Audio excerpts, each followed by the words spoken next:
السلام علیکم ورحمۃ اللہ وبرکاتہ۔ معزز ناظرین، نماز کے فرائض سے متعلق مسائل چل رہے ہیں۔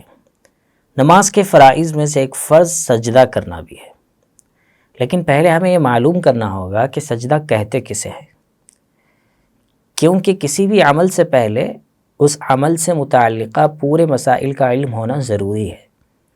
تو سجدہ کہتے کسے ہیں وہ معلوم ہوگا تو پھر سجدہ صحیح کرنے میں آسانی ہوگی اور صحیح طور پر ہم کر پائیں گے۔ سجدے کے سلسلے میں علماء نے بات لکھی ہے کہ 7 اعضاء کا زمین پر یا زمین کے حکم میں جو چیز ہو اس پر ٹکنا، یہ جو ہے سجدہ کہلاتا ہے۔ نمبر 1، ناک یا پیشانی، یعنی ان دونوں میں سے کسی ایک کا زمین پر ٹکا ہوا رہنا ضروری ہے۔ اس کے بعد علماء نے لکھا ہے کہ دونوں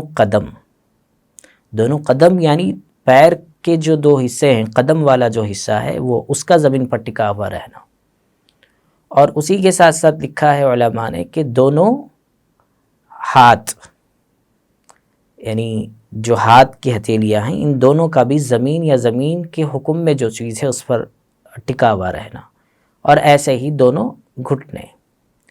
تو سب سے یہ 7 اعضاء ہو گئے، یعنی زمین پر ٹکنے والی 7 چیزوں میں سے ناک اور پیشانی کو ایک چیز میں شمار کیا گیا ہے، ایک عضو کے طور پر شمار کیا گیا، یعنی یا تو پیشانی رہے یا ناک رہے، یہ ضروری ہے۔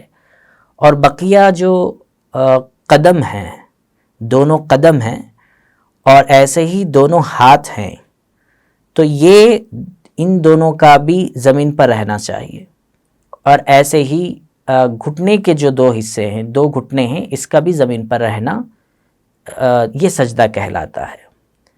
اب یہاں پر بات یہ یاد رکھنی چاہیے کہ پیشانی یا ناک میں سے کوئی بھی ایک چیز زمین پر رہنا ضروری ہے، اور ایسے ہی دونوں ہاتھ اور دونوں گھٹنے، یعنی 2 ہاتھ کے حصے ہیں اور جو 2 گھٹنے کے حصے ہیں، اس کا زمین پر ٹکا ہوا رہنا یہ سنت ہے۔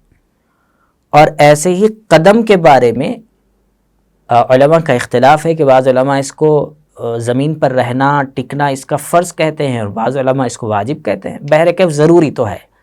تو معلوم یہ ہوا کہ پیشانی یا ناک میں سے کوئی ایک چیز، عام حالت میں تو دونوں کا دونوں ہونا ضروری ہے، لیکن ان دونوں میں سے کوئی ایک چیز تو ٹکی ہوئی ہو زمین پر، اور دونوں قدم ان کا ٹکا ہوا ہونا ضروری ہے۔